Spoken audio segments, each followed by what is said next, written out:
요아스를 왕으로 세우는 데 성공한 제사장 여호야다가요, 남유다를 하나님의 말씀 위에 견고히 세우기 위해서 거룩한 재건에 박차를 가하고 있는 모습을 오늘 본문에서 볼 수 있습니다.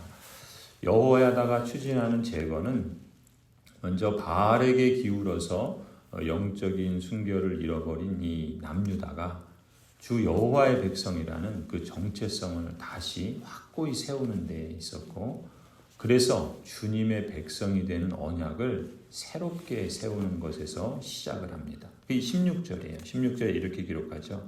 그런 다음에 어떤 겁니까? 여호야다가 이제 요아스가 7살 되었을 때 왕으로 세우게 되죠. 그런 다음을 말해요. 여호야다는 자신과 백성과 왕이 주님의 백성이 되는 언약을 세웠다, 그렇게 말씀합니다. 근데 우리가 여기서 좀 궁금한 거는, 사실 여호야다나 남유다의 백성들은 이미 하나님의 언약 백성이잖아요. 이미 언약을 세웠어요. 그런데 여기서 또 여호와의 백성임에도 불구하고 다시 주님의 백성이 되는 언약을 세웠다, 이렇게 기록합니다. 그러면 주님의 백성이 아니어서 이 언약을 세우는가? 그런 건 아니겠죠. 그렇다면 왜 굳이 주님의 백성이 되는 언약을 다시 세웠는가 하는 점이에요. 이걸 우리식으로 표현하면 이렇게 말할 수 있어요. 우리는 이미 구원받은 하나님의 언약 백성이잖아요. 그 믿음이 있지 않습니까? 그런데 왜 굳이 구원받은 사람이 되겠다고 하는가? 왜 구원받은 사람으로서 구원을 이루어가야 한다고 하는가? 이렇게 질문할 수 있다는 거예요. 그러니까 우리가 여기서 알 수 있는 건 뭡니까? 기독교 신앙은 내가 구원받았다는 그 확신을 갖는 것, 그것이 다 끝이 아니라는 거예요. 내가 구원받았다는 확신을 얻는 것 참 중요합니다. 그런데 그것이 이제 완성되고 끝난 이야기가 아니라 오히려 진짜 이야기는 뭐예요? 그때부터 시작된다는 거예요. 하나님의 언약 백성이 되었다라는 것으로 끝나는 것이 아니라 하나님의 언약 백성 이후에 그 삶이 또 여정이 있다라는 것이죠. 우리가 구원받았다는 확신을 얻은 것으로 끝나는 것이 아니라 구원 이후가 있다라는 거예요. 그래서 엄밀히 말하면 구원 그 이후 걸 이렇게 말하죠. 신약 성경에서는 두렵고 떨림으로 너희 구원을 이루라. 너희 구원을 이루라. 그것은 그 원어 성경을 보면은 구원을 이루어 가십시오. 계속해서 구원을 이루어 가십시오. 이렇게 표현하는 거예요. 언제까지겠어요? 그리스도께서 재림하시는 그날까지 우리는 구원을 받은 하나님의 언약 백성으로서 또한 그리스도가 오실 것을 소망하면서 우리의 구원을 이루어가라는 거예요. 현재 진행형의 삶의 책임과 사명이 그리스도인에게 있는 것이죠. 그래서 이 역대기의 역사를 볼 때 남유다의 왕들과 백성들이 살았던 삶에 대해서 뭐라고 평가합니까? 성경을 보면 이 주 여호와의 언약 백성이 여호와를 경외하지 않는 모습을 보인단 말이죠. 오히려 바알을 섬기고요. 또 산당에서 제사하고 우상을 의지하고 이런저런 불신앙과 불순종의 삶을 반복하는 것을 보게 되잖아요. 그건 뭐예요? 언약 백성임에도 불구하고 구원을 이루어가는 삶에 있어서 넘어지고 연약하고 실패하는 모습을 보인단 말이에요. 그런 것처럼 그런 이 하나님의 언약 백성들의 모습을 보면 어떻습니까? 신앙적으로 참 어리석은 모습이죠. 또 연약해 보이잖아요. 그런데 이 역대기에서 나타나는 이러한 어리석고 연약해 보이는 모습들은 사실 그게 그 사람들만의 이야기가 아니라는 게 사실 우리에겐 좀 불편한 진실 아니겠습니까? 우리도 그래요. 하나님을 믿는 신자라고 하지만 어떤 경우에는 오랫동안 몸에 밴 자존심도 있고 또 고집도 있고 또 물욕도 있고 정욕도 있고 못된 습관도 있고 경쟁심이나 시기심이나 또 우월감이나 열등감도 있고 또 성공을 위해서 이런저런 세상의 유혹과 사고방식 등 이 땅을 밟고 살아가는 현실 생활에서는 날마다 끊임없이 죄악과 싸우게 돼요. 그래서 예수님께서도 우리에게 기도를 하라 가르쳐 주실 때 악에서 시험에 들지 않고 악에서 구하여 주옵소서 기도하라 말씀하셨던 거죠. 구원을 이루어가는 현재 진행의 삶이 있다라는 거예요. 그래서 때로는 넘어지기도 합니다. 그리고 때로는 승리해서 박수를 치기도 해요. 갈팡질팡하는 경우들이 있죠. 그게 신자의 현실인 거예요. 우리들의 모습인 거예요. 그래서 어떻게 해야 되겠습니까? 그래서 이 세상 속에서 살아갈 때 우리가 노래하는 것처럼 하나님 나라에 속한 사람이지만 이 땅을 밟고 이 세상 속에서 살아가기 때문에 영적인 민감성을 갖고 살아갈 필요가 있다는 거예요. 세상 속에서의 삶에 대해서 좀 더 영적인 민감성을 갖고 자기 자신을 성찰하는 사람은요. 그래서 이처럼 자신 안에 어떤 여전히 죄가 힘을 발휘하고 있다는 것을 느끼거나 또 죄로 인식되는 어떤 습관을 버리지 못하거나 반복할 때 또 주일 예배 때 받은 은혜와 도전만큼 세상에서 살지 못했다는 어떤 자의식이 들 때 그럼 어떻습니까? 죄책감을 느끼기도 하고 내가 정말 진정한 신자라고 할 수 있는가? 심각하게 고민하는 경우들도 있지요. 근데 여러분 기억하셔야 될 것은 사실 이러한 영적인 민감함과 성찰이 있는 사람이라면요. 그 사람은 이미 그 고민을 하는 것 자체가 하나님에 대한 감각이 있기 때문에 그렇습니다. 그리고 그 안에 성령께서 거듭나게 하신 생명의 씨를 소유하고 있다는 증거예요. 성령께서 우리 안에서 내적인 우리의 그 내적 그 성향들을 변화시키시는 그 역사를 거듭남이라고 그래요. 그래서 하나님의 성령께서 우리 안에 계셔서 우리에게 내적 거듭남의 역사를 일으키셨을 때 그 증거 중에 하나가 뭐냐면 영적 민감성이에요. 내가 하나님의 백성으로서 거듭난 사람으로 이 땅을 살아가는데 여전히 나에게 죄의 모습이 있구나. 여전히 내가 하나님의 선한 일을 행하고 싶은데 그렇지 못할 때가 있구나. 내가 무엇인가 고집을 부리거나 욕심을 부리거나 또 어떤 열등감이나 우월감에 사로잡히거나 계속해서 끊임없이 죄와 싸우는 그런 모습들을 발견하게 된단 말이죠. 그런데 그런 것을 발견하는 것이 뭐예요? 성령 하나님께서 우리 안에서 만약에 그런 성령 하나님이 안 계시다면 그런 고민도 아예 안 해요. 그런 근심도 없어요. 왜요? 영적인 생명력이 없기 때문에. 그런데 우리에게 그런 고민이 있고 그런 민감함이 있다는 것은 그것 자체가 우리 안에 하나님의 성령께서 지금 일하시고 계시고 또 우리와 함께 계시기 때문이다라는 것을 우리가 늘 잊지 말아야 합니다.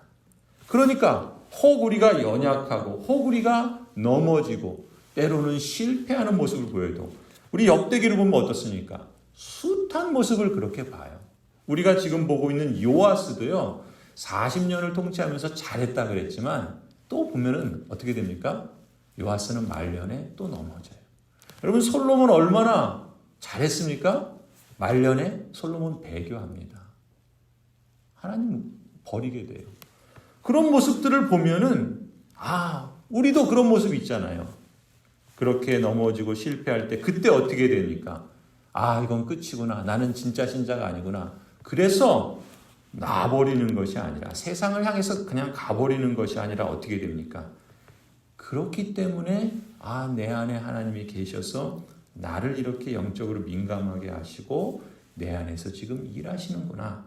그러니 어떻게 해야 되겠습니까? 조금 더 지금 오늘 본문의 이 역대기의 이 요아스 왕 시대에 여호야다와 그 백성들이 언약을 새롭게 세우는 것처럼 우리도 하나님의 백성으로서 우리에게 허락하신 그 구원 이후의 삶을 새롭게 다짐하며 그 약속의 말씀을 믿고 우리 안에 계신 성령을 의지해서 믿음의 여정을 계속하는 겁니다. 그걸 구원을 이루어가는 과정이라 이렇게 말씀한다는 것이죠. 그래서 이 남유다의 제사장과 백성과 왕이 주 여호와의 백성이 되는 언약을 다시 세웠다는 것은요. 이전에는 가짜 백성이었는데 이제 비로소 진짜 백성이 된다. 이렇게 이해할 일이 아닌 거예요. 언약 백성이 아니어서 언약을 다시 세우는 것이 아니라 주 여호와 하나님이 불러 모으신 언약 백성임에 틀림없지만 백성답지 못한 마음이나 행실이 있어서 그걸 버리고 이제 좀 더 언약 백성답게 살아보겠습니다. 약속하고 새롭게 결단하는 것이라 볼 수 있습니다. 그래서 무엇을 어떻게 구체적으로 실천하는가 그걸 보시면 돼요. 가령 17절을 보세요. 17절을 보면은 그렇게 하고 난 다음에 뭐예요? 언약을 다시 세운 다음에 모든 백성이 바알 신전으로 몰려가서 그 신전을 허뭅니다. 제단을 뒤엎어요. 신상들을 완전히 부수어 버립니다. 또 그들은 거기 제단 앞에서 바알의 제사장을 죽입니다. 무슨 얘기예요? 바알 신전을 허문다는 것은 어떤 의미겠습니까? 하나님을 예배하는 삶의 거침이 되는 것을 해결해 버리는 거예요. 하나님 경외하기를 최우선으로 하는 겁니다. 또 그 제단을 뒤엎고 신상들을 완전히 부순다는 것은 뭐겠어요? 제단을 쌓고 신상을 갖는 건 사람들이 왜 그렇죠? 그거를 의지해서 절하거나 기도하거나 그래서 뭔가 원하는 것을 얻을 때 그러잖아요. 그러니까 그 제단 부수고 신상들 완전히 부순다는 것은 가령 어떤 어려움 만났을 때 그 위기를 극복하기 위해서 이제까지 찾고 의지했던 하나님 아닌 다른 뭔가를 버리는 것을 말하는 거예요. 그리고 바알의 제사장을 죽이는 것은 뭐겠습니까? 가령 버려야 할 습관이 있다든지 고집이 있다든지 자기중심적인 마음이나 거기서 비롯되는 언어 생활 등 그런 것을 바로잡는 구체적인 실천을 하는 것이라 볼 수 있겠죠. 이렇게 17절을 보면은 언약을 새롭게 세우면서 구체적인 실천을 해나가요. 또 18절도 보시면 이제 17절은 뭐였어요? 버리는 거였죠. 근데 18절에서는 덧입는 거예요. 그래서 사도들도 우리가 버려야 할 것이 있고 입어야 할 것이 있다 이렇게 말씀하잖아요. 18절은 말하자면 새로 입어야 할 삶의 실천을 말하는 거예요. 18절 이렇게 기록합니다. 여호야다는 주님의 성전을 돌보는 일을 정하여 그것을 레위 사람 제사장들이 관리하도록 맡겼다. 모세의 율법에 기록된 대로 주님께 번제를 드리고 즐거운 노래로 주님을 찬양하는 이러한 일들은 본래 다윗이 성전 안에서 일하는 레위 사람들에게 맡긴 임무였다. 보면은 주님의 성전을 돌보고 관리하는 일을 맡기죠. 그건 뭐겠어요? 가령 하나님께 예배하거나 마음을 다해 찬양하거나 또 은사를 주신 것 발휘해서 주님을 섬기거나 이웃사랑을 실천하거나 신앙 성장을 위한 실천에 우선순위를 두고 규칙적으로 실천해서 경건의 습관을 키워보는 것. 이런 걸 말하는 거예요. 그러니까 버려야 될 것을 버리면서 입어야 할 것, 힘써야 할 것을 적극적으로 능동적으로 행하는 것. 그 모습이 지금 18절의 모습이에요. 또 19절도 보시면 여호야다는 또한 주님의 성전 문마다 문지기를 두어 부정한 사람은 아무도 들어오지 못하게 하였다. 여호와의 성전 문에 문지기를 세워두어서 바알과 아세라를 섬기는 이런 부정한 사람들이 성전을 들어들면서 성전을 부수고 또 성전의 성물들을 도둑질해서 바알에게 바치는 이런 일들이 일어나지 않도록 성전 문지기를 두어 부정한 자들이 들어오지 못하게 막았던 거예요. 오늘날 어떤 거겠습니까? 하나님의 교회를 지키며 이단 사설을 가르치고 그것을 전하는 사람들을 막아버리는 거예요.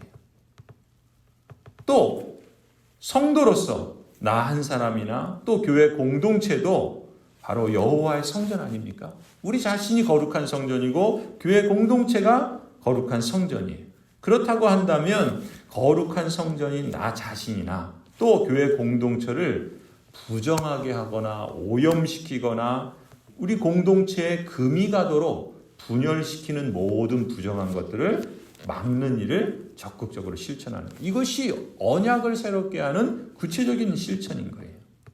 그래서 이처럼 주 여호와의 백성이라는 정체성 그걸 다시 확고히 세우고 주님의 백성이 되는 언약 그것을 새롭게 세우는 삶을 실천할 때 하나님이 주시는 복이 있습니다. 그게 21절이에요. 21절에 뭐라고 기록합니까? 그 땅의 모든 백성들이 기뻐하였다. 아달랴가 살해된 뒤로 도성은 평온을 되찾았다. 아달랴가 누구예요? 바알 숭배를 앞장섰던 여인 아닙니까? 그 여인이 이제 제거되니까 도성은 평온을 되찾고 백성들은 기뻐하게 되었다는 거예요. 여호와의 성전에 진정한 왕이 보좌에 앉을 때 그 땅의 모든 백성이 즐거워하고 성중이 평온하게 된 것처럼 주 여호와의 성전으로서 저나 여러분 거룩한 성전으로서 우리 신자인 우리 각자 또 거룩한 신자의 그 성전으로서 언약 백성의 공동체인 교회가 그 삶과 그 공동체 안에 예수 그리스도를 진정한 왕으로 모시고 인정하는 삶을 살 때 언약에 신실하신 하나님께서는 우리에게 즐거움을 회복시켜 주시고 평화와 샬롬을 충만케 해 주실 줄 믿습니다. 하나님의 언약 백성으로서 저와 여러분 개인이 또 우리 교회 공동체가 여호와의 성전으로서 주님의 백성이 되는 언약을 새롭게 결단하십시다. 그래서 진정한 왕을 통한 충만한 평안을 맛보며 즐거워하게 되기를 간절히 축원합니다.